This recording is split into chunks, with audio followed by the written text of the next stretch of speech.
Time to suit up. Here's your look at the new McFarlane toys. This is the Fortnite Vendetta.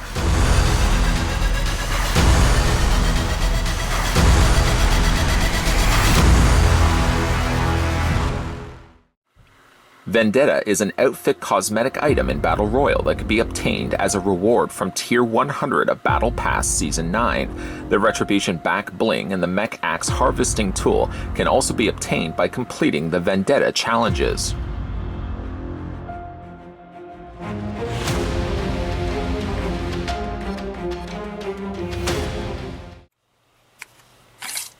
The first thing we're going to do is the first thing we always do in this channel. You know the format by now.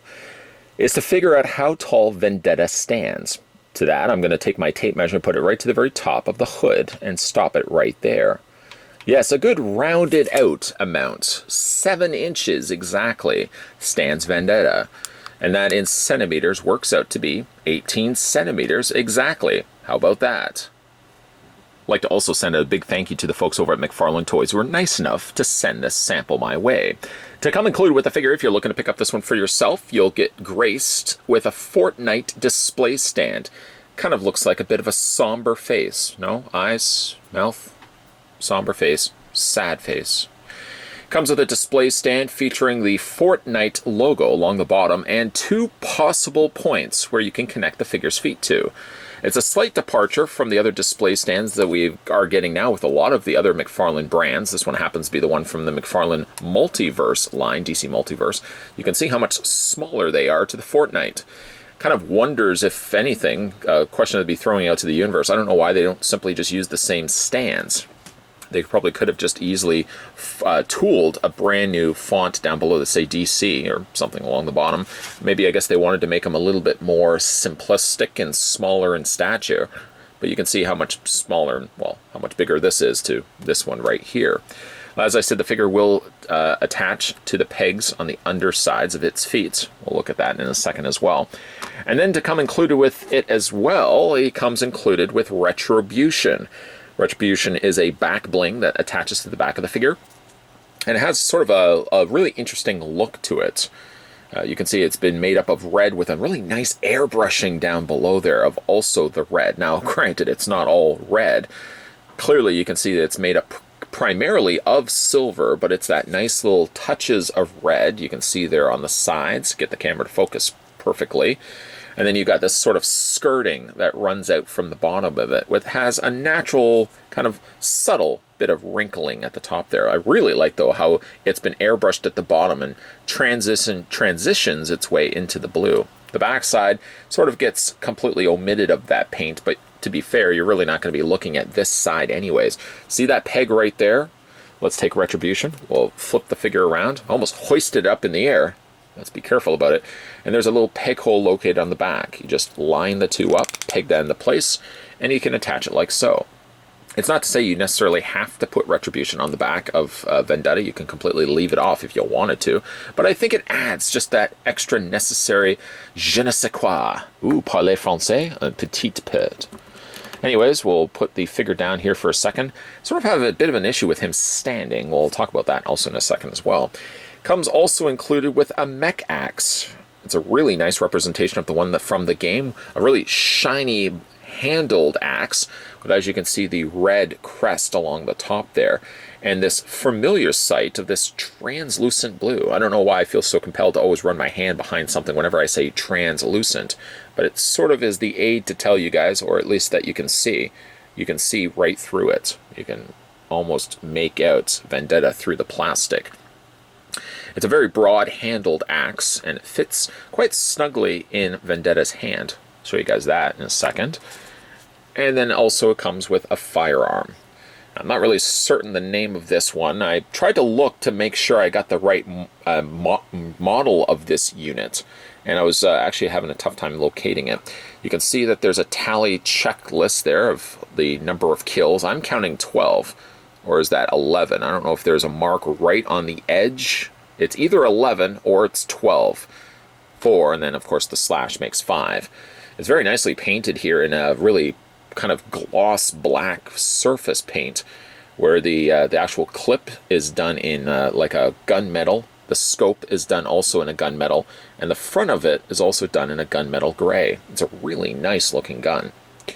I don't know if I would actually be compelled to display him with both, but the neat idea is kind of like what I did at the beginning of this video. Sort of have the axe slung over the shoulder and have the firearm in the other hand. To get both accessories in hand, you can really go either or. I mean, it's not necessarily dictating that you have to choose one over the other, but this one does have the trigger finger, sort of being the indicator to you that you want to put the firearm into this hand here. Slide it in place, slide it down into place, and then once it's in place, you can get the finger around the trigger finger, or finger around the trigger. There you go. It's a little on the loose side, but it stays in place. It's not going to be going anywhere. And then you can go ahead and take the axe and then just fit that into the hand. Just pry that in place like that. Like I said, it's a really secure fit. I don't feel like this is going to be going anywhere. The firearm is a little more on the loose side, but I think it's more so because the hand isn't as closed, clamped, making it feel like it's a little bit more looser in hand. As I said, though, in the beginning, you could probably most definitely just sort of sling the axe over the shoulder. That's a great way to display the figure, and something you can pull off quite effortlessly by the fact that the McFarlane puts the double-hinged elbows in these Fortnite figures. So those are your accessories. You can check out those all off now, your checklist box. I guess maybe what we'll do for the time being is we'll just take Retribution off, and we'll just put that also to the side and have a look at the figure itself. I'm really liking the look of this one. It kind of reminds me of like the old I'm trying to think of the name of it, but it was like the old kind of Asian styles where Kabuki, I think it was Kabuki. Maybe it is Kabuki. I'm maybe thinking it's Kabuki. It kind of reminds me a little bit of like the old Kabuki performing masks sometimes that they would wear. I think Kabuki most of the time was men painted up as females or vice versa. Really interesting looking old art style. I feel very much like I'm getting some of that vibe looking at the mask style here. Now the mask is sort of contained inside this hood. The hood is a softer plastic. If you can maybe see that by the indication that I'm squeezing the sides of it. You can kind of move it back and forth, slightly hinging it down, but it does really limit what you can do moving the head. I feel like I can't really turn the head completely sideways, nor can I feel like I'm doing the same on the other. That's about as much as you're really going to be getting from it. The rest of the coloring for this figure primarily is more this blue, sort of bluish gray color, and then the silver plates on the armor, on the chest, on the back section, and all the way running down the legs. Every once in a while, though, you'll be treated to these little fans, these fins of translucent plastic. They happen to happen along the top sections of the shoulders on either side of its head, and it runs down from the outer sections, basically on the backs of the feet. Almost looks like it has lightning shoes. The thing about this particular figure, though, is I find I'm having some difficulty getting it to stand. It does have a hinge joint, so that's easy enough to pull off. But I find like it ratchets in two places. Like if I ratchet it up, it seems to be ratcheted too far forward. If I ratchet it one click down, then I feel it's too far on an angle this way. You sort of have to kind of put it up and then pop it up like this. And then if you put the figure down, just sort of level off the feet like this. But I feel like this particular figure has an issue where it teeters back and forth. I wonder if a lot of it is contributed to the fact that the legs are bent the way that they are. Sort of more the sculpt leans forward, being the thigh sections of the armor plates here, and then more of the calf angles further back. Sort of throws off the stance of the figure. Being that the way it's sculpted, you really can't compensate for it because the natural leg would be right here, but you've got this additional plating on the front that, again, causes the figure inadvertently to be more front heavy than back heavy.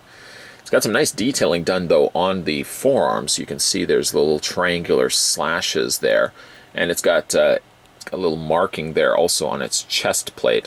I don't know if you can see it or not. I'm hoping the camera's going to pick it up. But this really nice effect when you're tilting the light of the silver, well, against the light, you sort of see there's a bit of a glitter effect that's happening. I'm guessing they probably use some sort of glitter paint for the metallic, and I think it works really well for the silver. I like that. On the sides, you've got these armor kind of shoulder guards. One thing that they are kind of like the hood, they're of a softer plastic.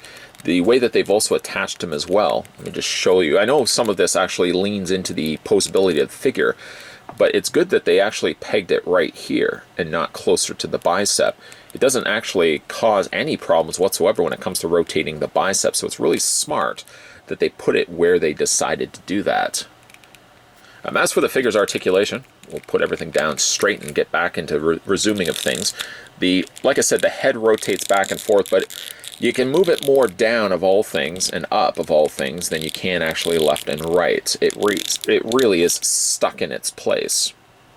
The shoulders hinge outward, and there's actually a secondary like little ball socket, a little ball cup actually, that's in this section of the shoulders. It's the same sort of principle that they're incorporating into their DC Multiverse figures as well, that causes the arms to move forward and back. Not too much on this particular figure, but you might see more extreme cases of that popping up on other figures as well. They sort of all work the exact same way. The arms rotate all the way around, and as I'd already mentioned, you can rotate at the bicep. Doesn't seem at all be limited by the fact that it's got this guard on the shoulder. You can quite easily move the arm, no problems whatsoever. Double hinge on the elbow. The really neat little guard that they've got on the hand there. You can rotate the hand back and forth, and you can also hinge it back and forth. For the legs, or I should say for the torso first, the torso is on a full range of motion with the ball joint. And then when you get to the legs split out. They go forward and they go back. It's kind of interesting the way that they've got this bottom section. It's basically, if I can show you here, the body is underneath that. In fact, like the lower torso is all part of the section that goes underneath this. But they've basically put like a rubber overlay over top of it. You can kind of see how it works when you shift this back and forth. See, it kind of moves all on its own. Kind of clever the way that they've done that. You can tilt it up just enough to sort of see the mechanics of how the sockets and the joints work. But I wouldn't probably advise that because you may stretch that shape. I only did that just for the sake of this review. But the legs split out to about there. You can go forward and back on the legs, swivel on the top cut of the thigh, more so kind of in this instance where it's just been pegged into place by that ball joint, that ball socket. Is a double hinge on the knee. And then for the feet, we've already discussed it, the feet go up and down. You can slightly rock them back and forth, and he does also have toe articulation. It's a neat looking figure. One of the things though about this particular figure is that it has some difficulty when it comes to standing. Of course, using a display stand would be best advised, and thank goodness the folks over at McFarlane Toys did include a display stand. I would probably use one in an instance like this, simply just because when you look at the figure, even from the side here, you see how he sort of leans forward from like the leg, the knee up, and he sort of leans back from the calf down. And this sort of causes some bit difficulty when it comes to standing the figure. If you crunch the torso forward, kind of like what I've done right there, it can compensate for that. You're just ultimately going to get a figure that's, like I said, looking like it's slightly a little bit more crunched. By all means, though, make use of the display stand. After all, that's what they're there for. Now, if there was a punch clock, I could punch in and out all the times I played Fortnite. I certainly wouldn't be comparing those hours to some of the diehard fans out there. But I got to admit, there's something appealing about the designs of these characters, and certainly all the more reasoning why I would want to pick up more of the Fortnite figures from McFarlane Toys. Take Vendetta, for example. Even if you don't play the game, you got to admit, that's a pretty neat designed character with that sort of quasi-kabuki-style mask that he's wearing on his face. He's a nice design figure, and I like the touches of including those translucent flames of blue, which he also has in his axe as well. Couple that with also the fact that he does have pretty neat looking armor in the legs, that is. It sort of gives you an optical illusion that it looks like the figure's more leaning forward, only because he has the plates on the thighs. It sort of makes it look like the legs aren't completely straight. It does cause some issue when it comes to standing the figure upright, but thank goodness they include also a display stand, which I'm more than making use of when it comes to here in final looks, displaying him with the axe in his hand. Yes, indeed, he is a nice looking figure. Some difficulty standing, but as I said, when it comes to displaying these figures, I'm probably going to be using display stands anyways. And keep in mind, McFarlane Toys is one of the few companies that are still including display stands with their figures. Think of the last time you've actually got yourself a figure that wasn't a McFarlane Toys that actually included a display stand. It's few and far between, so I'm glad they continue to release these figures with their display stands, large or small, whether you get the larger ones with the Fortnite or the slightly smaller ones with all the other figure lines that they're producing. As I said, these figures are really neat to pick up and bring home, and certainly if you are a fan of Fortnite, you might want to be adding Vendetta to your collection. Do you already have this one in your collection? Let me know down below in the comments section, or based on this review and this review alone, what do you guys think of the McFarlane Toys Vendetta from Fortnite? Also, if you guys are new to this channel or a long-time viewer, postponed it no further, I hope, hit that subscribe button down below, turn on the bell notification, and stay tuned, because there's going to be a bunch of Fortnite reviews lined up in the queue and on their way to you. I just realized I rhymed there. As always, guys, thanks for watching as you always do, and I'll see you guys next time.